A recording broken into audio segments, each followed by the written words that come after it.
Well, good evening, race fans, and a very warm welcome to you all back to Invictus Racing League's F1 division on the PlayStation, brought to you in partnership with gridfinder.com. My name is Webbo. I'm here to take you through tonight's race, and I'm joined in the commentary box, as usual, by JP. Good evening, how are you all? Good evening, JP. Good to have you back with us.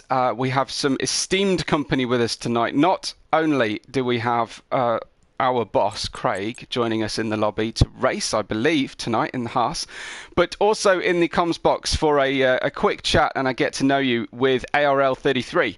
ARL, you're new back to PS F1 this season, but you're no stranger to Invictus, am I right? No, I'm definitely not, and yeah, hi guys, it's always great to return. Of course, I drove in the realistic performance back in season 13 and decided to take a break, so yeah, definitely good to be back. You drove in it. I think you won it, did you not? I did on the final round with a 1 point difference at the beginning, so yeah, turned it around when it mattered. So yeah, I just don't want you to be too modest, but yes, indeed. So talk to me a little bit about how you found adjusting to this new game. Well, it's not only just a new game, but of course it's a new era for Formula One. So these cars are just so different. They're somewhat bigger. You've got the new somewhat wheel covers over the wheels as well. But yeah, it's a lot different than last game. You can kind of ride the curbs a little bit more. And yeah, it just feels, I think all we need to do is just get used to the cars, which I think a lot of us already have done, but of course there's still improvement needed. But yeah, they feel good for me at least. Excellent. Well, you're also, obviously we're racing without assists. Was that an adjustment for you, or are you well used to that? Are you already kind of dialed into a very gentle right foot? Well, for me, I've always had one assist on, which was ABS, and of course that is gone for this season, and I assume the future of F1 division. So I think it took a bit of time getting used to it, and eventually I had to get used to it because there was no other way. I would have to face it going straight into round one. But yeah, I think a few drivers as well actually had ABS, and I don't blame them because it's so easy to lock up the front tire, just a bit too much pressure. Especially when you're turning into these sharp corners or you're trying to go for a leg braking move. It's just depending on how much control you have over that brake pedal. No, for sure. And so talk to me about why you enjoy league racing and maybe your proudest achievement. Oh well, I know my proudest achievement, and that was in season 13. Yeah, no, I think I joined league racing. In fact, I've always had the Formula One games ever since F1 2012, but I mainly got into league racing in around F1 2020, and of course a lot of time at home due to the pandemic. It got me more into the competitive side of Formula One, and I think that's really what kicked it off. But to see how these cars have changed, of course 2020 and 2021 have remained fairly similar. It's obviously a big change now, but yeah, it still brings a lot of aggression into the competitiveness of this league. And yeah, of course there's times where you can keep your head down and keep it cool, but there's times where you gotta stick your elbows out a little bit more. But it's just overall a great experience. So we saw the last race won by Ghost. We saw the pre-season race won by Ghost. And just before we go, what's your overall goal for this season? I think my overall goal is, I think, just to get back into things, of course, taking a break from league racing. I think these first two rounds aren't actually my strongest tracks. They're one of my weakest tracks, so I definitely know that it's going to be, a slow entry into the season. But I think as the season progresses, getting used to ABS off, because of course I've always had it on before. I think it's just going to, get more into the season, and there's still plenty of rounds to go. I think it's just about getting, the miles in there and getting used to the cars. And I think, I'd be happy. At the end of the day, a good result would be good, solid points, and consistency is key. So I think that's just the target, and just get back into things. Good stuff. Well, go well today. Thanks so much for stopping by, and just make sure that you've muted your microphone. Otherwise, other drivers might hear your voice or your exclamations if you do neglect to leave it on. But thanks so much, ARL, for joining us, and yeah, we wish you well today in the race. Thank you. Excellent stuff. JP, I know you've been dying to talk to us a little bit about where we see ourselves after that one race, both in the drivers and the constructors standings. Yeah, so obviously one race, that being at Bahrain. Driver standings so far, obviously Ghost won it there, so he takes 15 points into this race with Stefan Ranz, who's not here tonight, so big chance for Ghost to get that gap up a bit more. He's second on 13, Livingwall is third on 10, Delange is fourth on 8, Mr. Steen on 6 in 5th. Derouge is 6th on 5 points. Luke Bailey is 7th. Ivan is in 8th. Speed Queen 9th. And Reshka 10th. Obviously all points going down in singles at that point. Meanwhile, leading the constructors, Alfa Romeo with 18 after a good showing last time out. Alpine currently sits second, only 2 points behind, with Haas in third, 3 points behind that. Now I think we've already got ARL on the circuit. Yeah, that was very speedy work from him, wasn't it? Well, we've mentioned there Ivan Beloff and Speed Queen, and one of the stewards' findings following last week did demote Ivan Beloff both a 5-second time penalty and a half a lap penalty, I believe that is. Half a licence point. Half a licence point, and that was causing a collision with himself and Speed Queen. They did have a tremendously clean battle all race long, but there was a small snafu in there. Mr. Steen had a removal of a 5-second penalty, so gained 5 seconds out of the last race.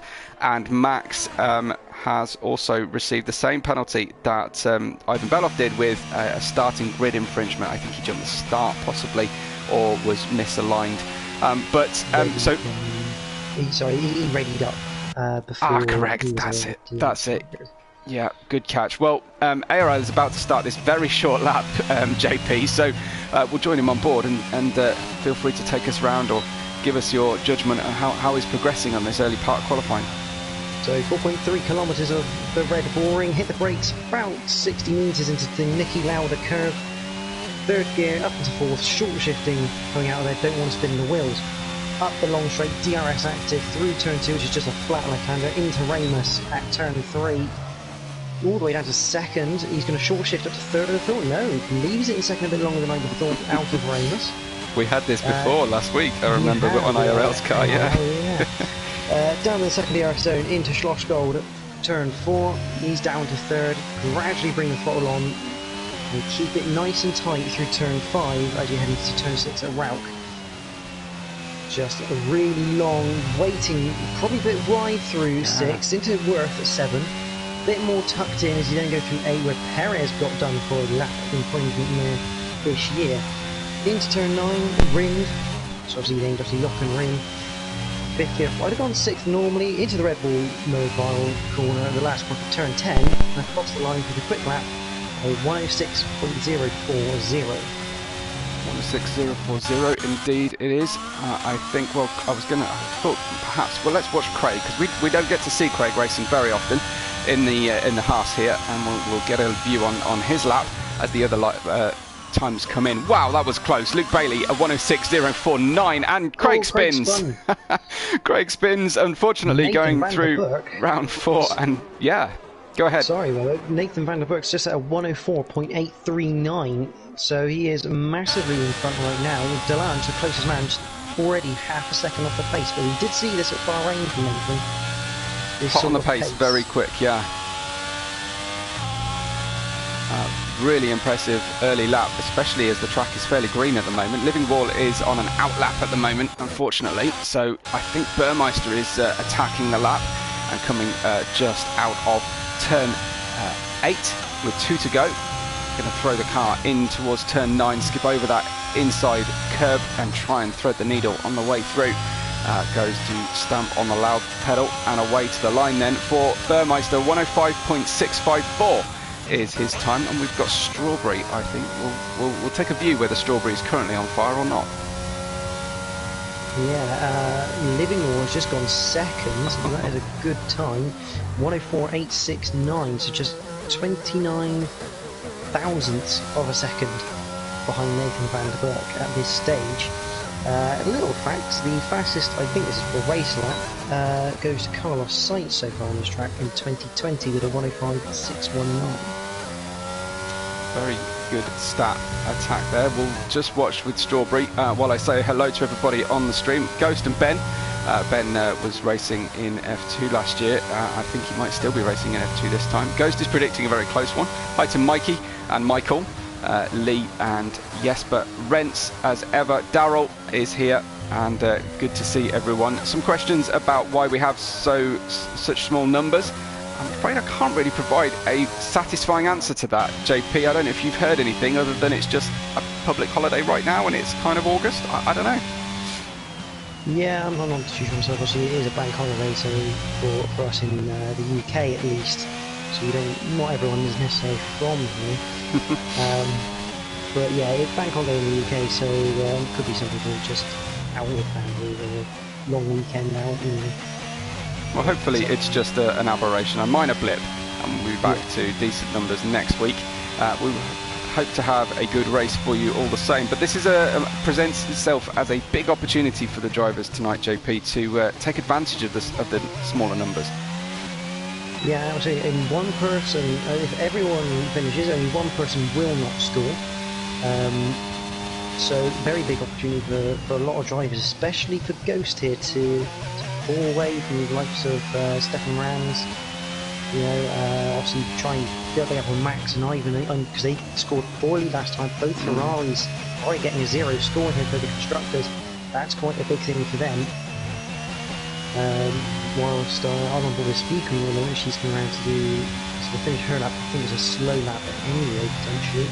It does look a little bit ponderous, doesn't it? I think just a charge lap perhaps. She's actually changed helmet. She was rocking a neon yellow and neon pink helmet last season. It's more predominantly yellow this season, so it might be slightly harder to spot Speed Queen, but we'll get used to all of that on track through the course of the season. Simon Palmer is happy with Nathan's early banker, and Luke joins us to say Ghost for the win. So good to know where everybody's allegiances lie, especially when they start opining about particular incidents we see on track. But you make a good point there about Max and Ivan. They entered this season as pretty strong favourites, although with the obvious caveat that we reset everybody's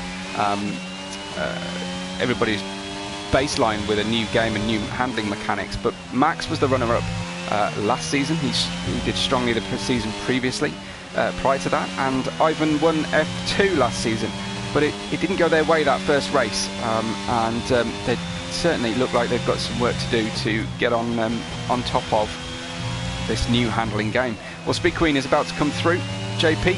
I don't know if you're seeing anybody else topping the times at the moment. Oh, nice Luke Bailey was fourth until Speed Queen came through, so Luke Bailey down to fifth now. He's done a 105.361, so it's all relatively tight. I mean, a second tight, covering the top 8. Obviously, Craig's time not representative of what he can actually do, which he did spin on his first flyer. But I mean, the nice thing with Austria is that you could almost get you've got 4 sets of softs for qualifying. You could potentially do 4 flying laps on it. It is that short of a circuit, but I suspect a lot of them looking to probably try and save a set of softs for the race just in case, for safety car purposes. But Nathan van der Burg goes even quicker with a 104.672. Yeah, and a further 2/10 to the good for Nathan. Looks to be hitting up against his ultimate pace here. Just watching ARL as he goes through sector 2 and just see how he's faring. 2/10 down, 2/10 up on his previous time, and an invalidation across the exit of turn 8. That's a tricky one to watch out for here, and I think he might be coming into the pits. Actually, I don't think that one is going to continue. So Strawberry also has invalidated this current lap. Haven't seen Matty on track yet. He's still in the pits in the Mercedes. Let's see who else we can find. Burmeister, been looking forward to talking about Burmeister. We saw him give up a podium at the end of the race on the final lap last time. He goes faster by a third of a second up to P6 Burmeister was bitterly disappointed, still really upset at the weekend when I was messaging with him. I think he's got himself back into a good mindset, but honestly, JP, I was a bit worried about just how distraught he was after that first race. Yeah, I mean, it was a very bitter ending. I mean, what was it, last lap of the race, yeah. out of the turn 8 hairpin at Bahrain. One of those corners that's so easy to mess up because of the way the gearing works. If you're in too low a gear and spin up the wheels, it does bite you and it fits you harder than you can probably normally do. Ends up in the inside barrier with a wheel off. So yeah, it's a very bitter pill to swallow, but unfortunately that's motorsport, that's racing. You've got to get yourself back into the zone for the next week. Yeah, absolutely. Well, Craig has set a 105.8, so that means that we are separated by 1.2 seconds, the entire field that have actually registered a time so far. So a lot more respectable that time out. At least got a banker lap in and can go round again.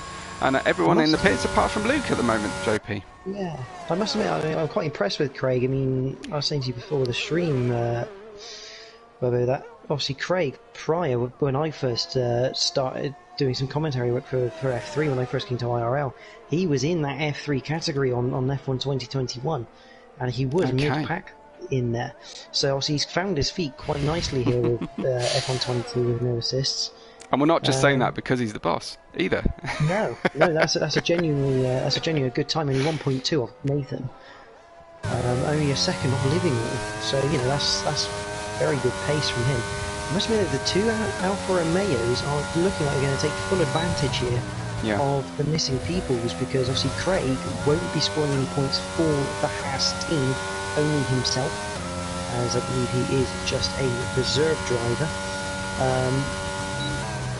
But obviously, you look at this, you've got two Alfa Romeos, two Mercedes, two McLaren, everyone else effectively just one car per team. So McLaren can, if Nathan wins the race, McLaren can really take advantage of this.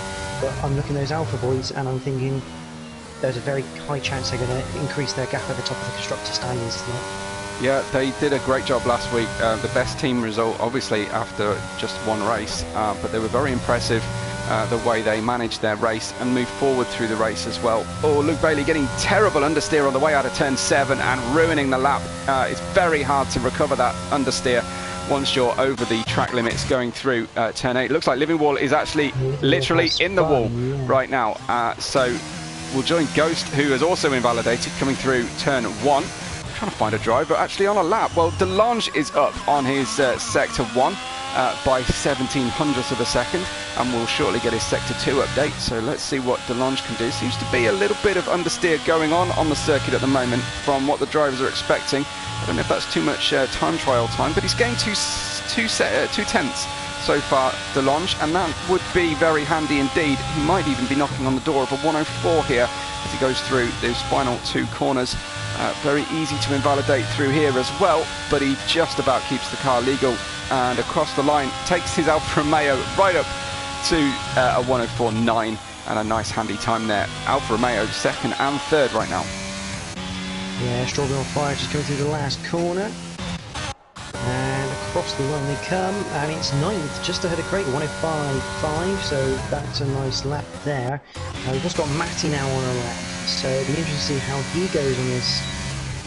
Probably his first possible. Oh, sorry, we just had a big spin from Ghost coming out of turn 1. It's so easy to get too greedy through there, JP, and he's knocked out the DRS sign on the inside edge of the pit lane. Unfortunately, that is Ghost, another rubbish lap. Yeah, very easy, especially if you get on the outside curbing, which you do tend to use to carry the speed, but Matty through the last corner hits DRS. What can he do? It's not as great a time as only a 106.8, but I suspect after the first 1 or 2 attempts he's had, he probably just wanted to get a time on the board. Yeah, so 4 minutes to go as Burmeister leapfrogs ARL and goes into 6th place at 105.263, only 1/100th of a second slower than Speed Queen right now. Speed Queen in a very good place, while she would never admit to being a qualifying maestro. a P5 would be a very handy place, especially if your race pace is your main strength. Strawberry and Fire coming into the pits. We've got a Alpine. I don't know if that's Ghost. It is coming into the pits as well. Yeah, so Craig on the lap, but he's just invalidated through turn 9. An unusual one, turn 9. Was that just wide in between the two corners? Okay. He's just gone wide on the exit. It's really easy to do. So Matty's up on his timing on this current lap. Oh. He's got his fuel. Oh, that's going to be... Oh, he's got away with that one. That's interesting. Just a little lift on the way out, and 009 over his time, but he was on course, but potentially for a 2/10, maybe quarter of a second improvement, but it didn't work out, and neither would it really have made a massive difference to his overall position anyway. Luke Bailey is about to start another lap as he exits the final turn, but there you saw... To say probably his last lap of the session for Luke Bailey now. Unless he goes wrong very early, and then he'll go for another one. But yeah, it's so far so clean. At this point, this will be. He can't, even if he messes the lap up, I think he won't have enough time to get in, grab a new set of boots, and go again. So. And there we go. What I was meaning was a back-to-back potentially, but the problem with Austria is that there's not a lot of opportunity, JP, to recharge that ERS. If you've been on a hot one for half a lap, it's very difficult to pick it back up again. There isn't, however, the drivers do have the option of turning off the ERS mode from hot lap. They can have it on none, so it doesn't use it down the straight. Unfortunately, Craig is facing the wrong way, and he's just 180'd on the way out of turn 1 as well. And we're seeing a lot of spins. He's been disqualified. JP, he reversed, he 3-point turned across the pit lane exit, and I think that has triggered some sort of automatic penalty there. He's going to peel off. Blocking the pit lane was the game's excuse for disqualifying Craig. That was a bit of a shame. Matty has just left the session, so he's having some technical difficulty right now. There's Luke running very wide between turns 9 and 10 as he approaches the line for a charge lap, I think, right now. Sorry, go ahead. I don't know if you can see this, but Strawberry on Fire and it looks like Speed Queen are just stacked in the pit lane, and Nathan van der Berg's joined the queue. They're not moving away, and that looks like they're stuck outside. Oh dear. What garage is that? Trying to work out what garage that is. It's Nathan's. No, it's Williams. Is it it's the Alfa Romeos? I think it's the Alfa. Yes, it's the name of the lounge. I can see there. Yeah. They're just stuck in the pit lane, and yep, that's not going to be very confirming helpful. in the driver chat there, he's stuck in the pits. As several people are saying, the DSQ very quick, very harsh. That was unfair on Craig, and it was certainly not a deliberate action on his part at all. No, we've had Nathan now retired because there's no chance of them getting another time in. We had a similar situation, not quite in the same stance as Craig, but we had a driver in the F3 last week get beached on a curb, and he got disqualified for not moving. Obviously, probably one of the most interesting new features I've found in this game is you can actually get beached in the gravel and on the curb now, which is it's a nice addition, just not when it happens to you. No, indeed. 49/100th of a second. ARL is faster through his first sector, but he oversteers wildly coming out of turn 2. So I'm not quite sure whether he will retain that improvement. That looked like a 10.5 loss to me any day. Livermore goes on to pole position with a 104.651, and the worst part, Nathan van der Berg can't even respond to that because he got stuck in the pits. Well, I think he retired, didn't he? Yeah, because because he's stuck. They couldn't get out. Yeah. I thought perhaps he'd retired ahead of the incident in the pits, but it appears not. ARL, wow, just escaping a track limit penalty there, pushing very hard to the line, but it's a 105.495, and it's a 10th and a 0.178 slower than he managed before. What about Ghost then? As he comes 0.17 up after sector 2, so not quite on the pole time yet, but you can get these two corners right and keep the momentum, could make a bit more time up, could end up getting on to P3 here, potentially for Ghost, and he does in fact do that. So splits, further splits the Alfa Romeos. It's Living Wall, Nathan, Ghost, Delange, Luke Bailey, Burmeister, Speed Queen, ARL, Strawberry, Matty, and Craig at the back, thanks to that DSQ, although on pace, he should have been ahead of Matty. Yeah, and the worst part for Craig there, that is not even like he gets a free tyre choice, because everyone gets a free tyre choice at the start line. So he can't even like have a bit of a difference compared to everyone to try and get himself a bit of a better finishing position. Absolutely. Well, JP, I've got my result screen on the stream here. 21/100th of a second separating the pole from the second place, but feel free to go ahead and talk us through it. So, row 1, Living Wall takes pole position from Nathan van der Burg. Row 2, you have Ghost and Delange.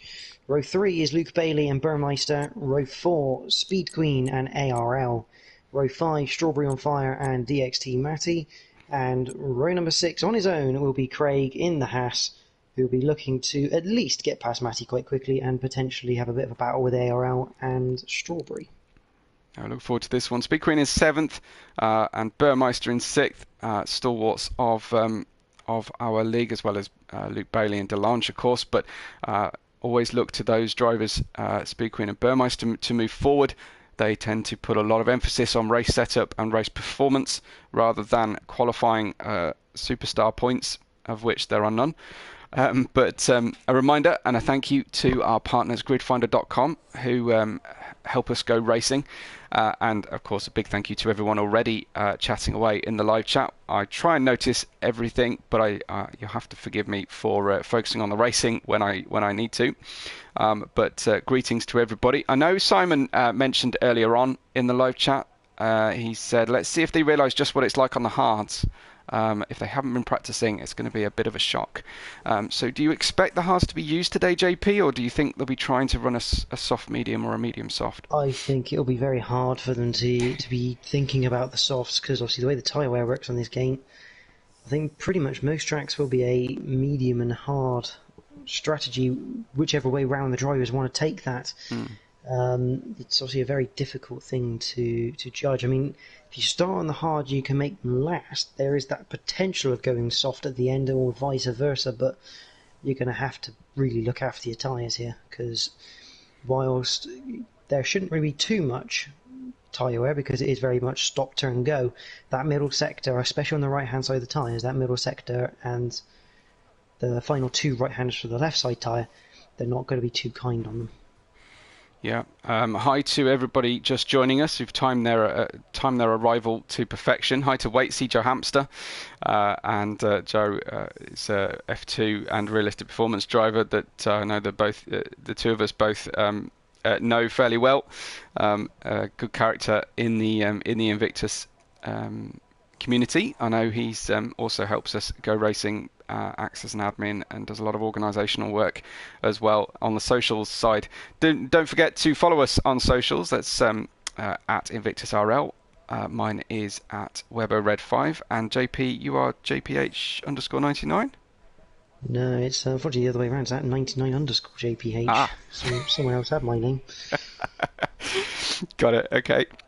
Well, yes, do give us a follow. Make sure, of course, that you've liked the video today, and we will not have a formation lap. We will go racing almost immediately. The lights are on, and it's time for racing. It's time to drop the clutch, and away we go at the front of this field with the McLaren getting away very well indeed. And down the inside, it's always a favourable place to start the race. He squeezes to the inside, and the second Alfa Romeo up the inside of the Alpine there of Ghost. There's a car spearing off in the background, and it's Nathan from Living Wall. Ghost and Delange are side by side, but JP, as they approach turn 3 here with a move from the Alpine down the inside, do you know who went spearing off to one end? It looks like it was Luke Bailey. He's dropped all the way to the back of the pack, but he is on hard. An interesting, as we see, it looks like Burmeister shaping up a move on Delange, looking down the inside of turn 4 at Schlossgold. Kept the nose down the inside through 5. He's going to give that up for 6 because he's on the outside. But the Haas filling the mirrors of the Alfa Romeo, and Matty obviously at the moment in ghost mode because he is not actually in that car. That is a big shame. Yeah, I think he mentioned in the driver chat that he was having.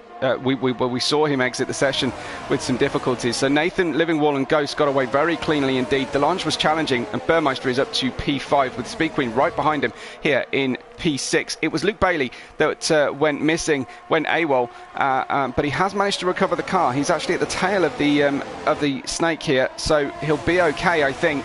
I don't think there's any major damage or a great deal of race time lost. So yeah, unfortunately with Matty racing down in the order. Now we have, I had heard, JP, that we were expecting... Go ahead. Sorry, Strawberry on Fire just made a move on ARL into turn 3, sent it down the inside, kept the racing line, and Strawberry up to 8th place. Obviously they're now fighting with Matty's Ghost, who you have to ignore because he's not there. But just behind them, Craig made a clean pass on ARL and completed it on the way into turn 6. So they runs a little bit wide. ARL with a sniff of an opportunity down the inside as well. What I was building up to saying there was that I had heard that the AI was going to be turned down from the last race. It shouldn't be as quick as it currently is on Matty's car. It's not, but the AI on Austria, I found it last season's game and this season's, I think. The AI are very strong around Austria, so I think they probably need to be turned out a little bit more, but he will be... What will happen is he will be ignored from the results should he not be able to finish under his own steam. And basically, as a driver, you have to ignore him, but use the benefit of him at the same time, because he will give off DRS. Yeah. As well as a slipstream, as we see Craig and ARL side by side going into turn 3. ARL looking for a switchback, looks like he gets the move done. DRS on, and through he goes on the top straight of Red Bull Ring. I don't think Craig's going to have enough to challenge him back into turn 4, but ARL a little bit wide in, but not quite enough for the Haas to be interested. The other thing that the Ghost cars, and not Ghost, our championship leader Ghost, but the Ghosted AI cars give off, as well as a slipstream and a DRS, is they also give off a very messy, dirty air wake. And the drivers can sometimes be badly affected by an AI driver screwing up their grip on the entry into a corner. So ARL is going to have to be pretty careful here. He's still watching behind him as we see it. The DRS train has begun. The DRS has been opened for everybody. Burmeister gets fastest lap on a 108.093. But the drivers are very much line astern, first all the way down to 7th currently, as ARL gets past that Ghosted AI driver of Matty, and Craig follows through as well. So I thought I'd give everyone a little bit of a tyre update, because we do have a mixture of tyres on the grid. Nathan and Livingwall are on the hard compound, Ghost, Delange, Burmeister on the mediums. Speed Queen has elected to start on the soft compound of tyre. She and is making a move right now into Schloss Gold, yeah, down the inside. But is she going to keep it? Because Burmeister's done a very good job of staying around the outside, keeping the inside for turn 6, and unfortunately Speed Queen having to back out of that one. Nicely done, the pair of them. Nice clean driving from both of them there. Speed Queen trying to keep the boot in, but knowing when to give it up and living to fight another day. Yeah, Strawberry on Fire is on hards, ARL and Craig on mediums, Luke Bailey on the hard. So a nice mixture of strategies going on tonight. It just depends who can best use them. But right now it looks like the tyres not really giving off much advantage if you're on that softer compound. Yeah, Speed Queen is going to end up at the back of this grid. She'll be stopping first, of course, should we manage to stay green flag racing until they wear out on her. Should be trying to target 1/3 distance, but I don't think she'll make it all the way, as Ghost is looking a little bit lively under traction. It's at the best of times in the previous game, I saw plenty of mid and late race and late stint spins in these corners. It's a track that really invites the drivers to push very hard, JP, all the more so on this new form of Formula 1. Yeah, very much a momentum circuit is Austria.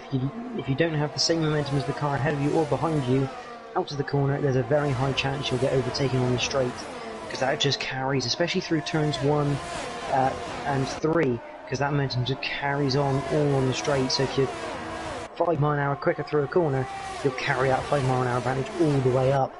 But right now, a little bit for the leader in both packs, really. Strawberry does have ARL right on the tail. I'm wondering what Nathan is doing well here, and whether he is giving up a little bit of ERS, but he's managing to get those exits really neatly before the DRS zones. But what's his secret here, JP, to keeping the train behind? Just getting that traction down out of the corners. I suspect he's probably short shifting a little bit out of corners, especially on the hard compound. But if you short shift and the revs are nice still, you get the traction and you get that push out of the corner just to build that little bit of gap. And I must admit, without giving away any figures, his ERS usage is not looking that bad. Excellent. Okay, we are cognizant not to give away too much too early in the race, but I was expecting that gap.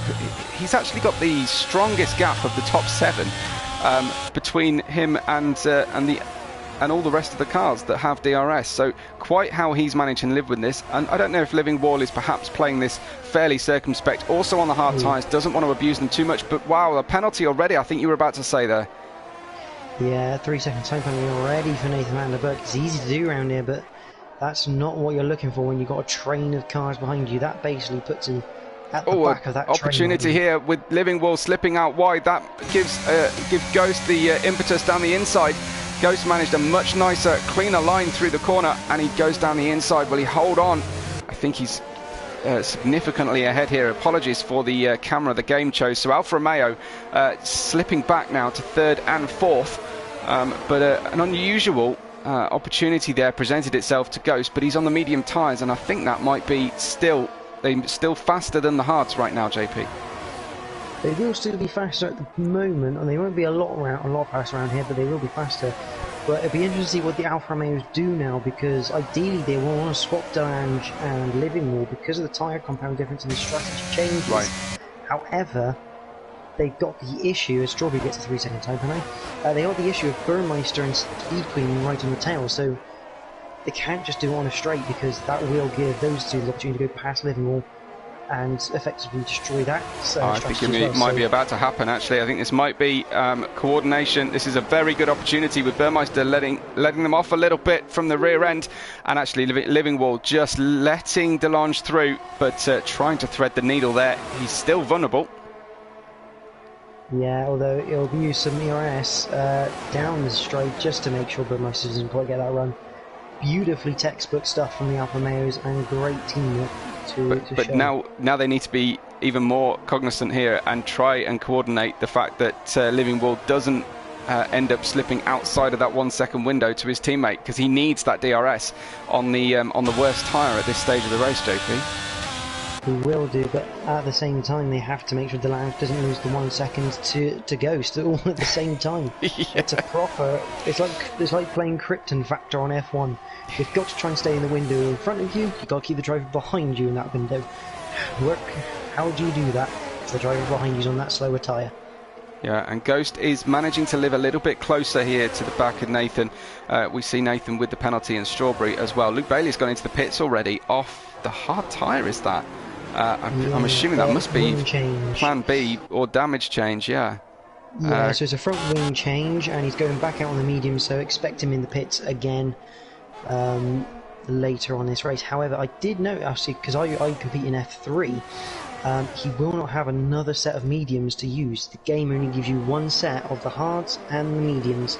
The only softs and you get your your either 2 or 3 sets of softs, but obviously a couple of those will be used from your qualifying. So not an ideal situation for Luke Bailey. He's pretty much requiring a bit of a safety car. Well, thanks to Simon Palmer for giving us a little insight there into the live chat. He said he's currently engineering for Luke, and Luke's spun into the pits. So that's what happened. Not quite sure why a Speed Queen goes on a scheduled pit stop here. End of lap 8 is about the limit on the soft tyres. We'll find that out later. So it's whether the drivers can get through to lap 25, 26, 27 off the hard tyres or off the fresh mediums to be able to put that soft option on later on. We will have to wait and see. Strawberry's gone round. I did see Craig passing Strawberry on the screen just moments ago, but Strawberry unfortunately not able to keep the hard tyres in a good enough range. And fortunately slipping back from the pack now. You can see almost level there with Speed Queen, who's just come out of the pits on hard tyres, as we had expected. Yeah, I expect Strawberry just got on the yellow curb on the outside, because you get a similar thing if you go on the curve at Abu Dhabi through the penultimate turn. If you go on the yellow curb there, it has a tendency to spin the wheels up. But Speed Queen, I wouldn't suspect she'll get much resistance from Strawberry here, but she's got a bit of work to do now to make sure that she can take advantage of those fresher tyres. Let's have a quick look actually at gap to leader. You carry on. I just want to explain what I'm doing on the screen to see her gap. So it's 23 seconds that she is losing to the leader at the moment. She was at the back of this run, so maybe 4 seconds back from the leader before that stop, JP. So it's not a strong penalty for actually taking that pit stop. I think she could be well within a shout of a podium here by undercutting all these other drivers. Yeah, she's got a good chance of it. However, the problem she's going to have is that tyre life. Because obviously she's going to have to do 27 laps on those hard tyres. Everyone else who start on the mediums probably going to go to about lap 16, lap 17, I'd have thought, and a lot less tyre wear come the end. So it'll be interesting to see how that one works out. But it does also give Speed Queen the opportunity that at the end, if there is a late safety car, to come in and grab a set of soft tyres. I think she's going to have a good run of clear air here, which is one of the biggest problems for drivers around this track, is actually getting that clear air and running the pace that you can get to. So once she gets past Strawberry and she's within DRS now, there's a big gap then out to Matty, and that's only a ghosted driver anyway. Yeah, ARL picks up a 3-second time penalty for track limits.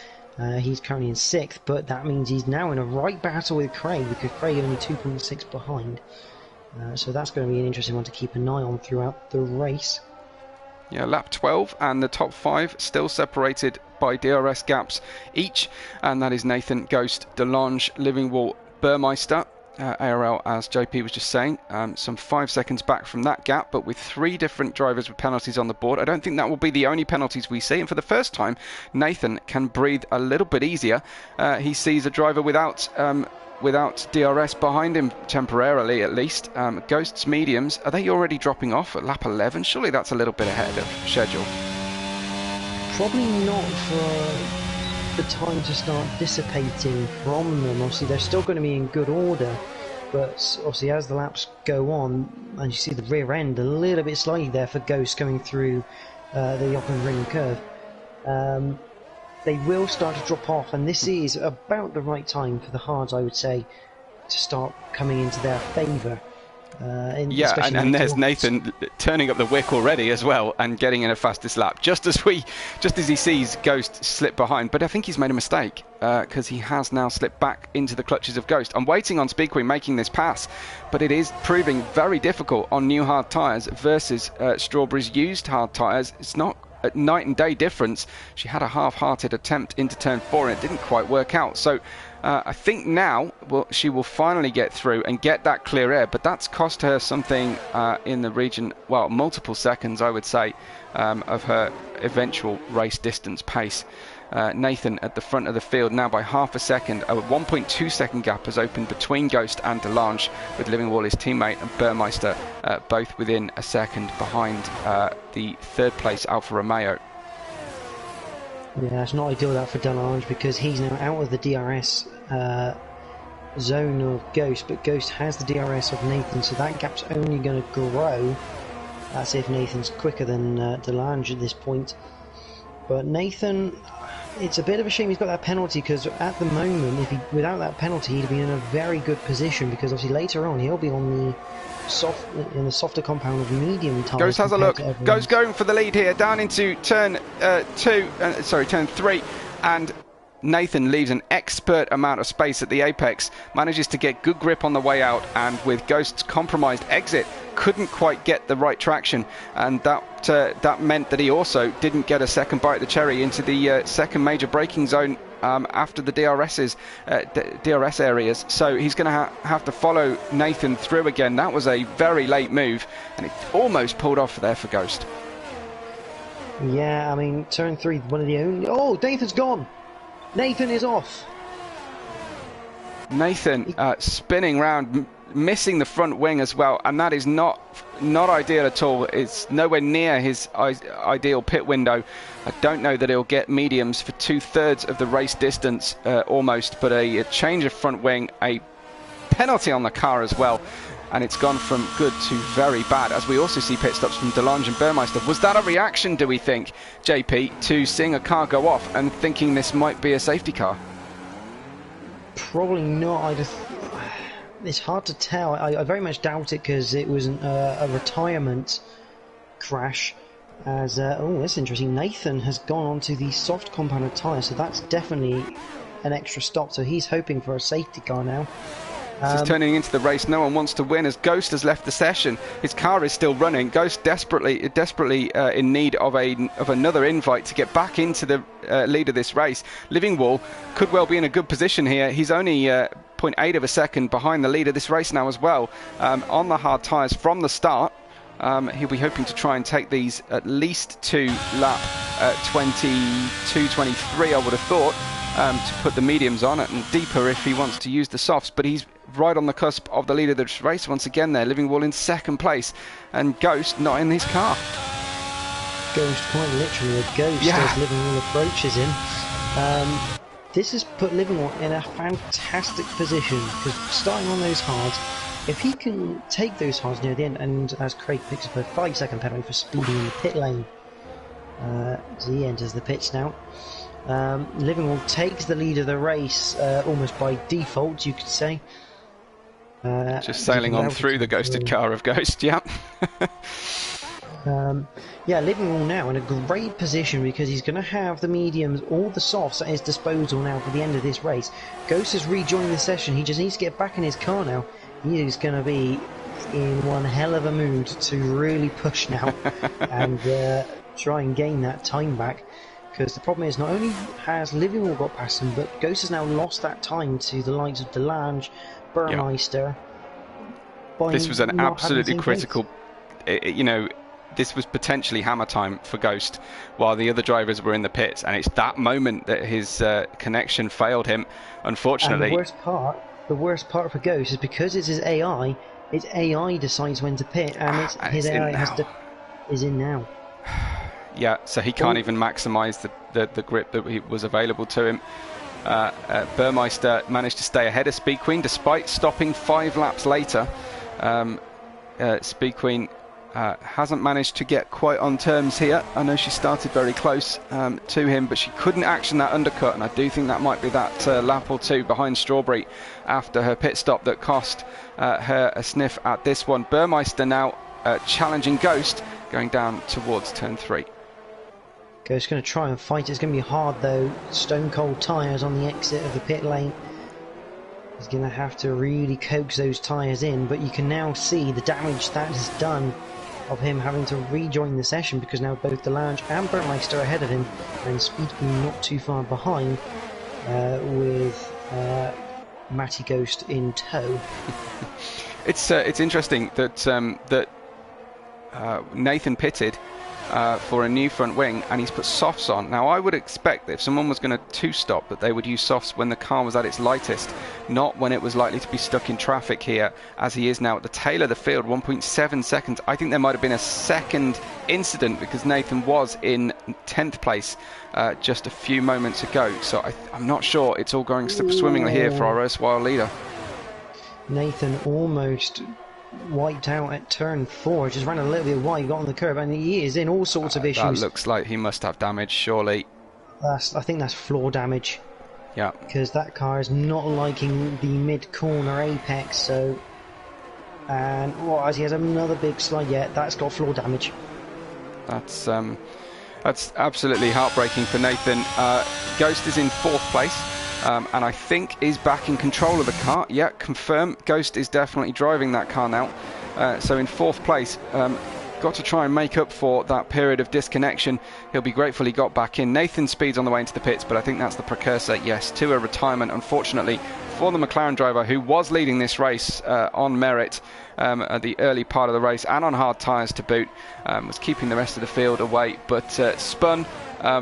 An unforced error, Possibly, although Ghost was putting the pressure on at the time, and that has led to potentially floor damage and irrevocable situation. He's had to retire. He's done the right thing though, JP, and gone into the pits to do that retirement for us. Yeah, absolutely, and unfortunately it's not a great start for him, because that is the second race in a row now that he has made an unforced error. Oh, we've got Strawberry. Is that Nathan's car just retiring? Yeah, there was a second McLaren on the field just pulling into the marshals area where cars go when they are disqualified, but unfortunately his retirement didn't trigger just in time to stop the car coming out of the pits. That was just Nathan's retirement, not Strawberry retiring, as I feared. That's pretty normal for the car to go through the pit lane and then pull up afterwards. Pretty normal. But that is the second mistake unforced from Nathan this season in 2 rounds, and both have led to him retiring the car. Yeah, so some work to do, perhaps on race pace. His qualifying pace is absolutely not in question.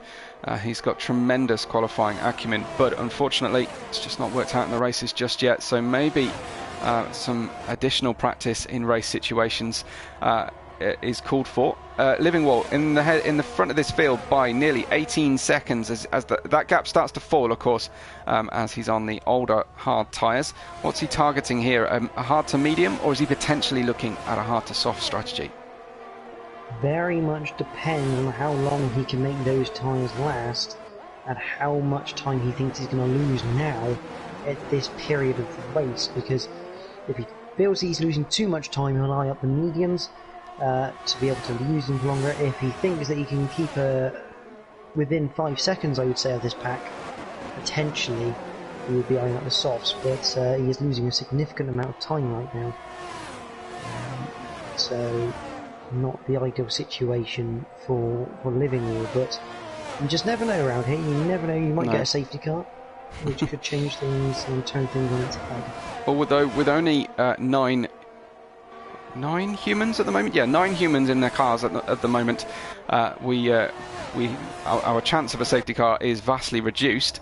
Very difficult in this instance, but we have obviously seen slip-ups and sliding moments, traction, oversteer, causing race affecting damage or ending damage. If Speed Queen picks up a penalty, that is highly unusual for Speed Queen to pick up a penalty on the exit of turn 1 there. Obviously her 3rd offence. A quick look at the current penalties on the board. 3 seconds each for Speed Queen and ARL.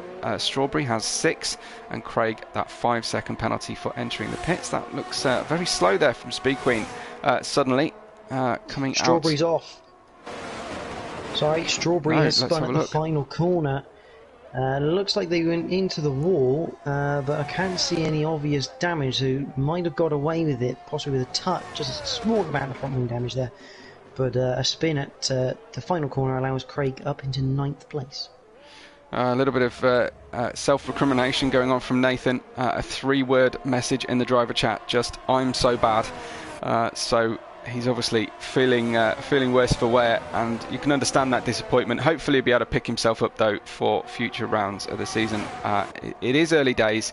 It is everybody's first real test here with the best of the best at Invictus on the new game. So I don't think anyone should feel too upset at themselves for failing under this kind of pressure, JP.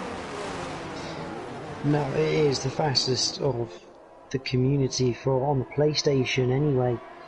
And when you've got four cars breathing down your neck, it's not an easy task in any league, let alone the top league.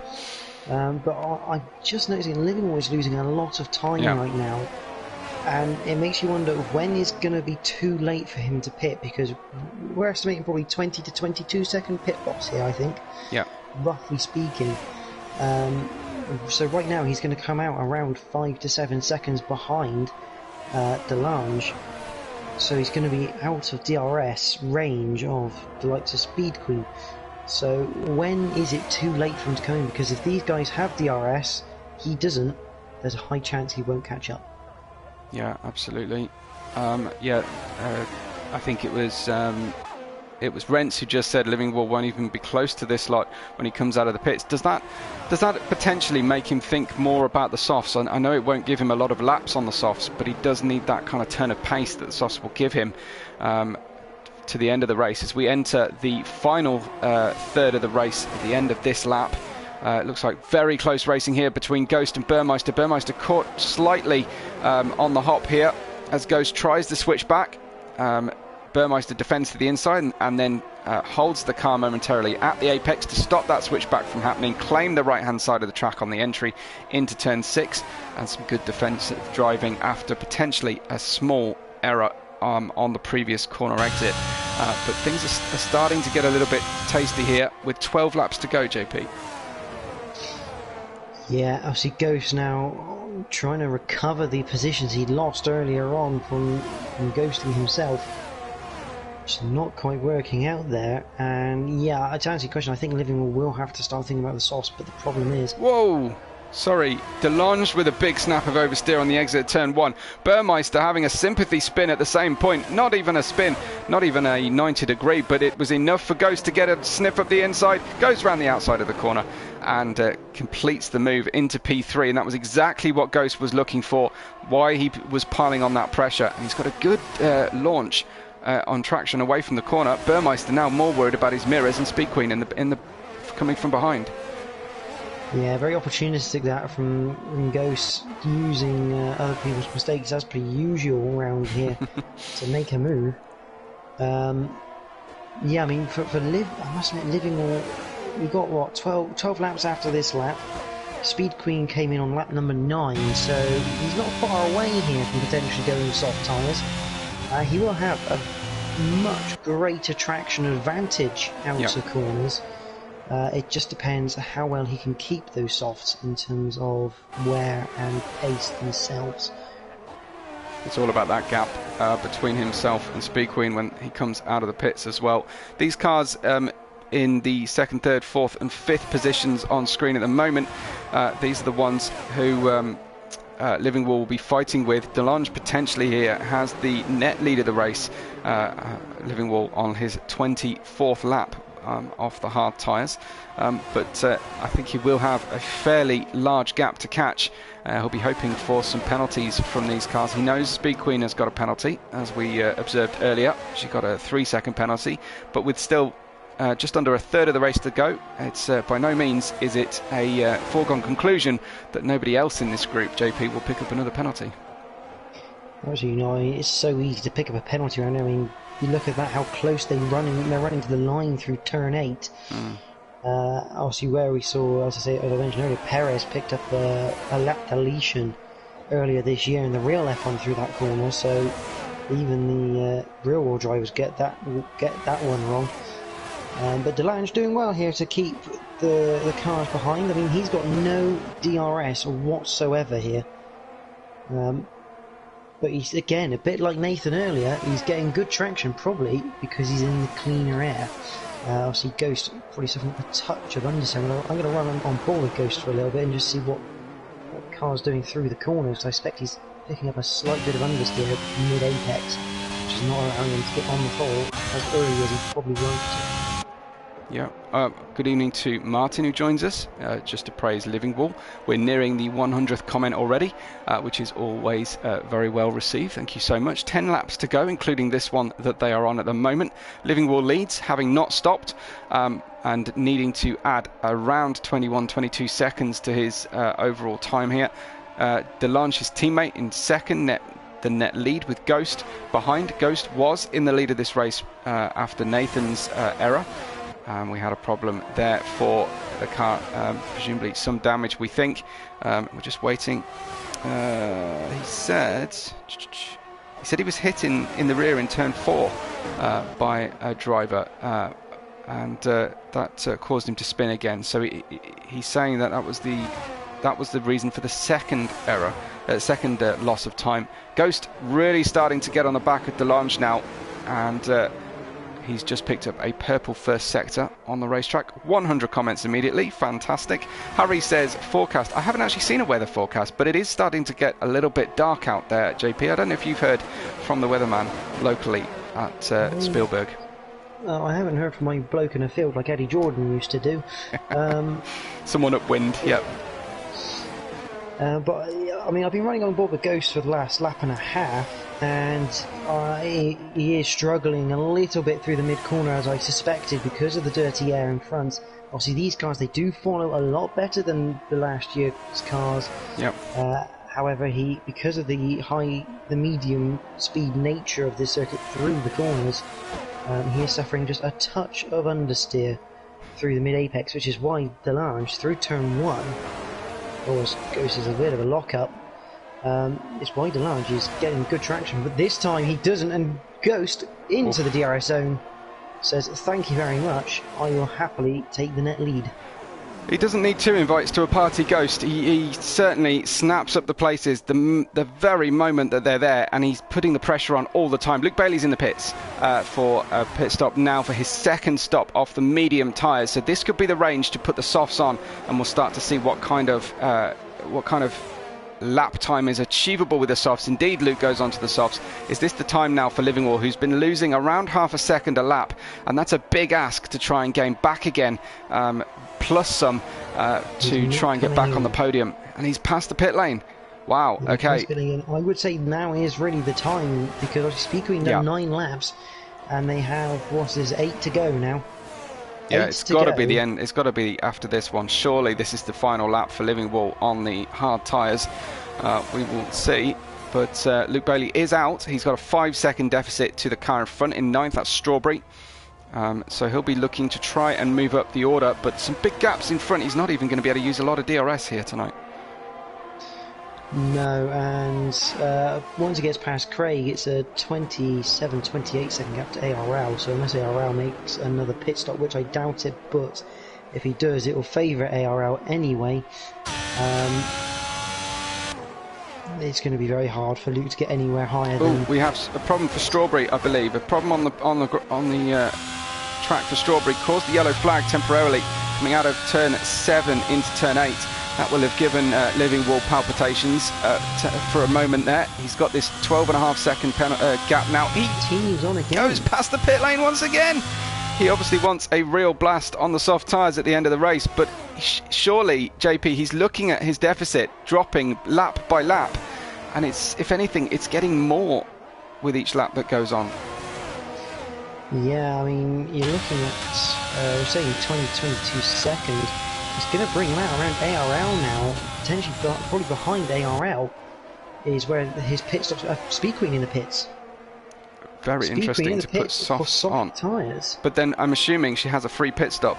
Oh no, well, no, she let ARL through.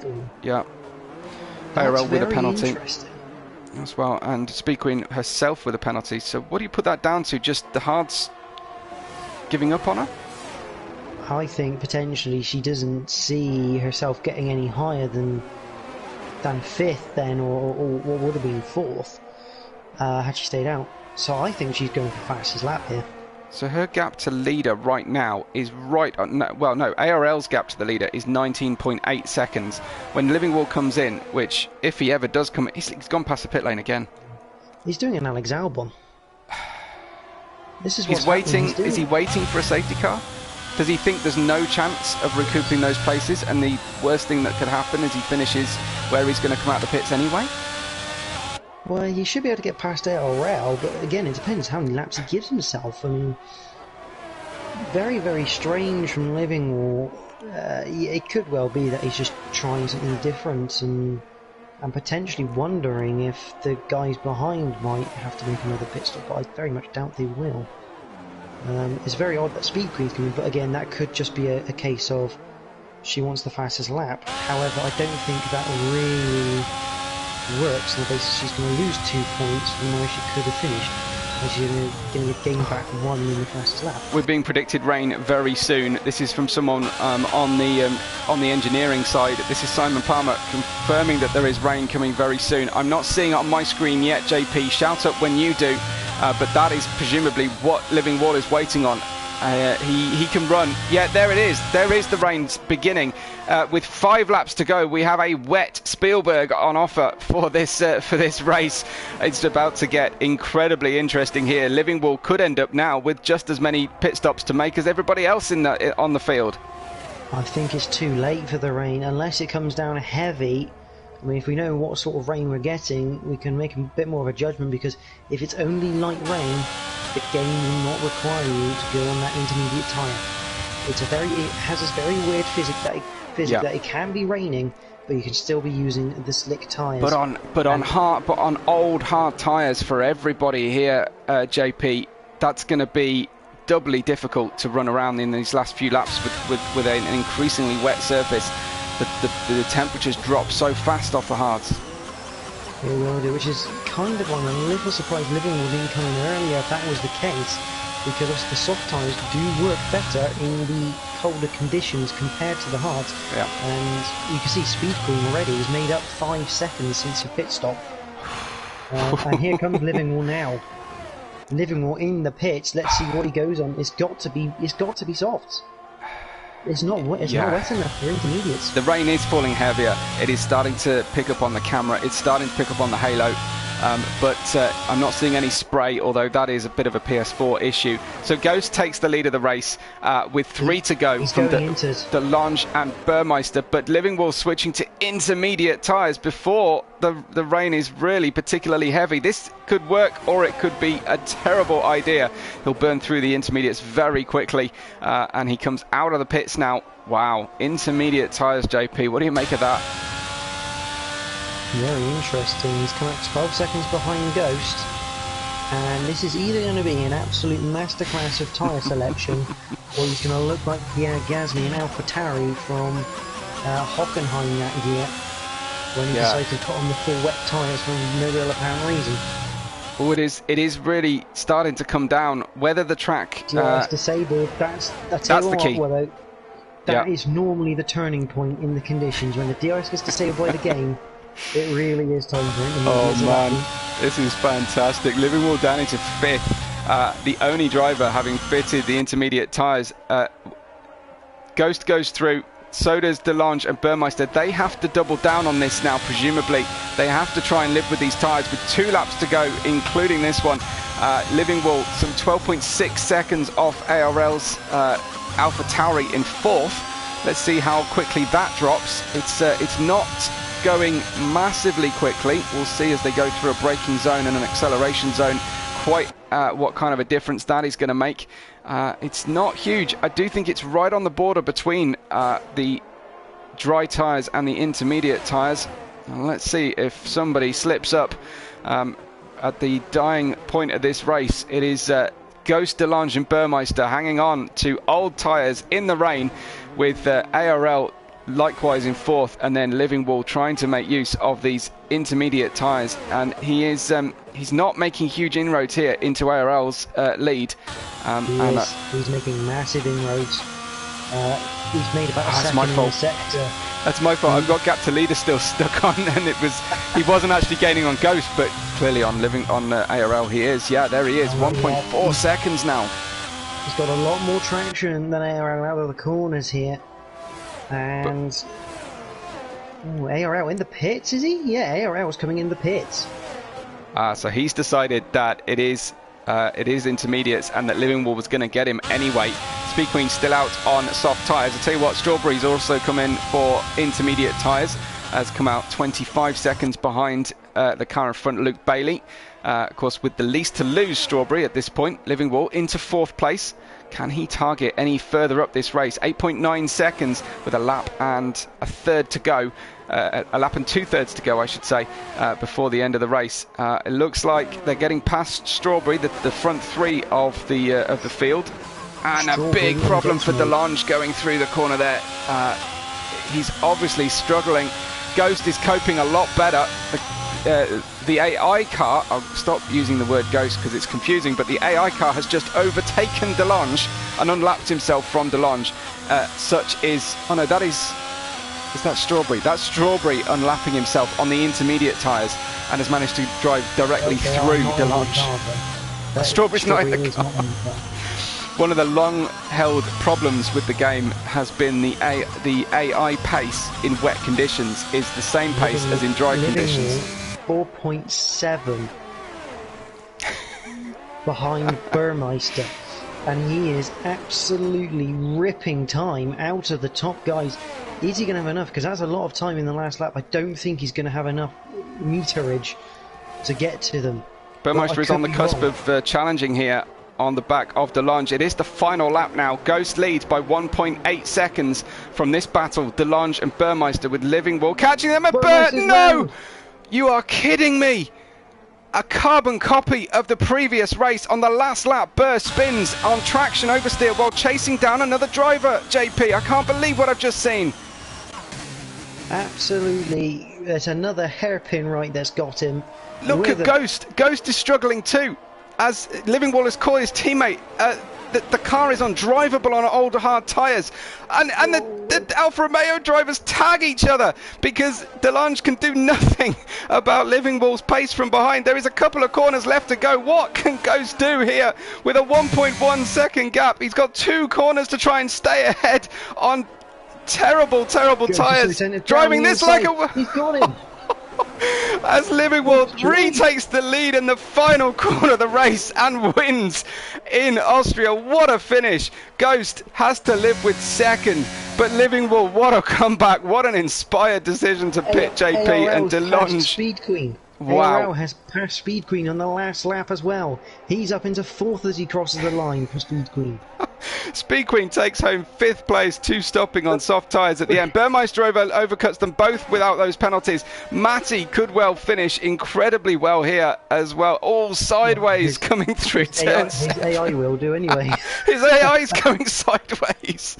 I don't think I've seen that before. I have to say, what an incredible finish. Wow, do stick with us, of course, if you're watching on watching live, and we'll try and speak to the drivers. Got no front wing. Wow, absolutely incredible stuff. As he enters turn 4, and the problem is, I don't know if Craig's finished or not. His car is ghosted. Right. Or AI'd. Oh, Luke Bailey spun it. Luke Bailey spins. Is out of this race, I think. Is he? Oh no, he's not. He's still going. But Craig gets past. Car has overtaken him. I don't know my history of Invictus well enough to say could this be Craig's first points in F1, but this is certainly first points for a long time in F1. As you say, usually a midfielder in F3 in the previous season, but there is Craig, P9 at the moment. As you say, I don't think he's crossed the line because his car isn't checkered flag. He's been lapped by the leader on his victory lap, but Craig is going to come across the line around now and claim 9th place. There is a 5-second penalty applied to the car. I don't think that will be in time for Luke Bailey, who is trying to drive this car without a front wing. He spins at the dying seconds and crosses the line, but that was one of the most incredible finishes I've seen in league racing, JP. Living Wall getting 2 cars in the final sector of the race. Yeah, and I think he deserves the driver of the day, to be honest. I mean, again, giving it to ARL, but I somewhat disagree with that. Yeah, I mean, we're all wondering, is it the right choice? Because the rain, to begin with, didn't look heavy enough to really affect the result. No. And it just got that little bit heavier, which brought it into the favour of the intermediates, and boy did Living Wall take advantage of that. So Living Wall, Ghost and DeLange will hopefully be our podium interviews if we can. So stick with us and ask a question in the live chat if you want us to put it to. Sab joined in right at the end there. I think the first comment Sab made was, wow. And I can say that's a very good comment indeed. Very apt. We're nearing, in fact, 200 comments here. Let alone 100. So we're going to get the final standings right now from JP before we try and get hold of our drivers for a press conference if we can. So Living Wall takes an emphatic victory after that late surge on the intermediate tyres. Ghost takes seconds, with DeLange completing the podium, and a fantastic day for Alfa Romeo. Burmeister claims 4th from ARL, and Speed Queen in 5th and 6th. I'm going to exclude Matthew because he wasn't in the car. Strawberry on Fire will take 7th, followed by Craig and Luke Bailey. Nathan van der Burg was a retirement after he spun off and then had a further incident with damage to the car. Well, I think Living Wall and Ghost know their way to the podium, JP. But if you wouldn't mind checking if they're on their way and inviting Delange93, that would be incredibly helpful. It looks we can continue to talk or get hold of people while that happens, because if I cut away from the game screen, we lose the audio. Lots of well, Delange has made it, but I'm still waiting then on our winner, Living Wall, as he joins. Just as the drivers join us, a quick reminder. I know Ghost knows this because after the last race, but just to check your audio or your party broadcast and audio settings are set to share. But our drivers have turned up very nicely indeed. A quick thank you to our partner gridfinder.com as well for helping us go racing today. Find your place on the grid with gridfinder.com, and remember to please like the video before you disappear on us, but hopefully you'll stick around and listen to our drivers. I don't know if any of you have got the stream on after the win, but we were just saying, guys, that was one of the most heart-stopping finishes to a race we have witnessed. Living Wall, congratulations. I bet you thought that was lost and gone after you came out the pits on the Inters. Thanks, mate. Yeah, I just looked at the time and I don't know how far back I was, 15 seconds from Burr or something. But I was I was in the chat with Delang as well, and we were talking about strategies, if we were gonna pit or not. But I had no other option, so I just waited out the rain basically, and it came on the exact perfect lap when I needed it to. So in the end, a bit of luck, but I'll take it. Yeah, you'll take it for sure. And a light tap of your teammate going through the end of Sector 2 there in the final lap as well. Yeah, I got my heart in my throat there for a while. It was I had to apologize for that one, but I just had so much more speed on those inters. I basically couldn't stop the car. It felt like Malc stood still at that point. But yeah. JP, any thoughts from you? Yeah, obviously you stuck it out on the hards. Obviously, was that the strategy right from the start, or was that something that you kind of decided midway through the race after asking about the weather? Because obviously, if it was at the start of the race, it was obviously a very ambitious strategy to start with. Yeah, we actually talked about it, me and Mark, and we decided to split the strategies. So I went with the hearts, and basically when the guys were pitting, and I just refreshed the weather report button and tried to see when the rain was coming. And in the end, I was like, if I pit now, it's basically I'm gonna lose it. So I'll just stuck it out and try to make it home. So it was something that we thought of from the start, but hopefully it turned out well. Well, last question then from me, I'll give it to Rents in the chat. Rents says, he says, can he get the contact information of the rain gods, or what are you currently charging? Yeah. I mean, I thought the rain came too late. I think my tires were like 75% plus. Wow. I thought they were gonna explode there, but yeah. And it's just started to drop when I passed the pit entry for when it started to rain. So I started to swear a little bit at that point, but.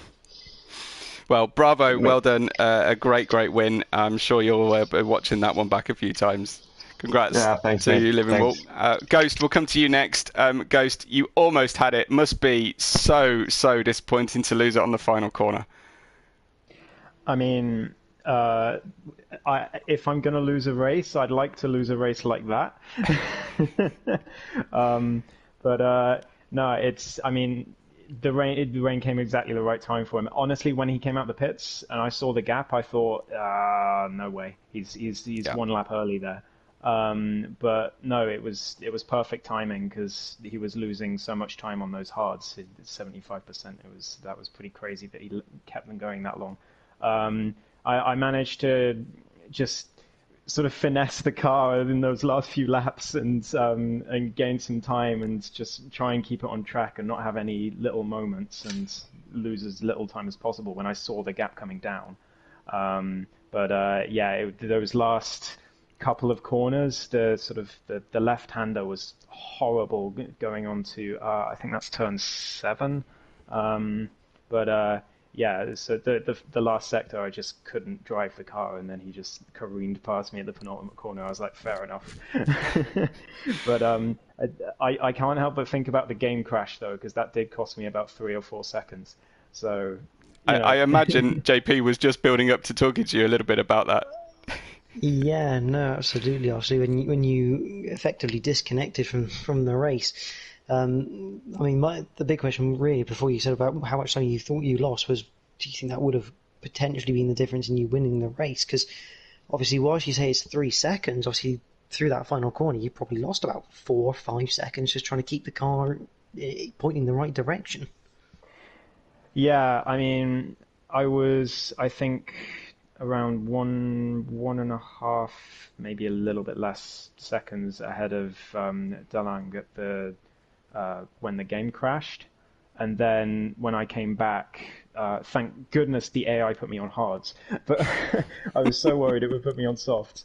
But no, and then I came out around a second behind them, and I had Speed Queen just behind me and managed to catch up. But I think I probably lost around 2, maybe 3 seconds, and I lost the race by 1.2. So it's, it could have gone either way. It really could have. I mean, that was my kind of like my other question to you is obviously whilst you were kind of trying to get back in, obviously the AI pitted for you. Did it pit on the lap you were going to pit anyway, or were you going to try to take those hards a little bit longer? No, I was actually going to pit the lap before. I pressed the pit button on the engineer to say stop this lap, and then around 5 seconds up the road, my game crashed. So I was going to pit the lap it crashed, but the AI went out another one. So. Wow.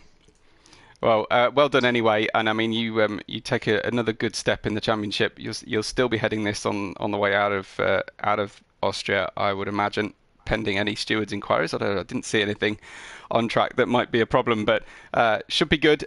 First and a second out of the first 2 races should be good news for you. So yeah, congrats on that front, and thanks for stopping by in the press conference. Always good to talk to you. Finally, and thanks for being so patient, we have Delange. Delange, a very good day for Alfa Romeo. It was almost ruined on the last lap there, but you secured a first and a third in the end. Yeah, don't get me to talk about that, man. Oh, my heart just stopped. I knew, of course, he was coming.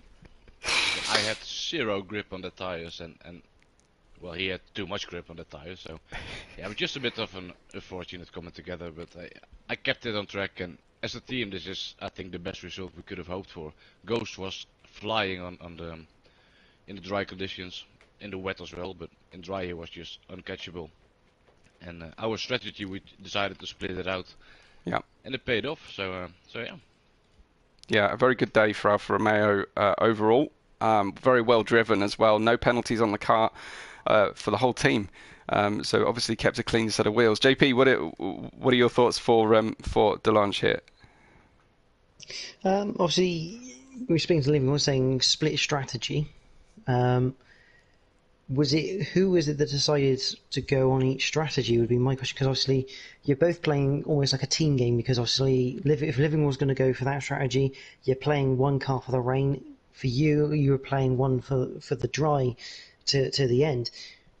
Who was it that got the decision of which one they would prefer to go on? Well, Livingwell came up with the idea for him to go on the hards, and I was happy with that because I didn't want to start on the hards. I wanted to start on mediums. So that was easily decided. And then, well, yeah, during the race, we knew the rain was coming. So yeah, so during the race, we talked about what to do. And well, we came to the idea for him to stay out and hope for the best. And for me, just do the normal strategy and hopefully to not be affected by the rain too much. And I think if the rain went one lap later, it would have been fine, for me at least. But yeah, it's a really good team result, and yeah, good race. Good race. Well, very nice to talk to 3 fairly happy, or at least equivocating drivers tonight. We've got Spain coming up. Delange, how are you feeling about the next challenge? I feel pretty confident. We did a pre-season race around Spain, and my pace was okay there. I like the track. I like it better after in the new game. with a new layout. So yeah, should be good. Excellent. Well, go well and good luck. Congratulations on today to Delange in third, to Living War the winner, and Ghost in second. And just enough time then, JP, for your final thoughts before we bid the stream goodbye for tonight. I mean, well, there's almost too much you want to say, isn't there? I mean, it was. I think that race is going to go down as one of probably the most exciting for the last 3-4 seasons of IRL. I think with that ending, Living War just making the absolute most of a perfect scenario that came his way. I'm actually getting messages as we speak with people saying what an incredible race that was. So you're not wrong. I mean, and Alfa Romeo taking commanding lead now with the Constructors' Championship, and once again taking full advantage of others' mistakes or absences. So they are looking very much like the people to beat right now. Yeah, you see on paper, don't you, an 11-car race, and you think, what are we in for here as a commentator?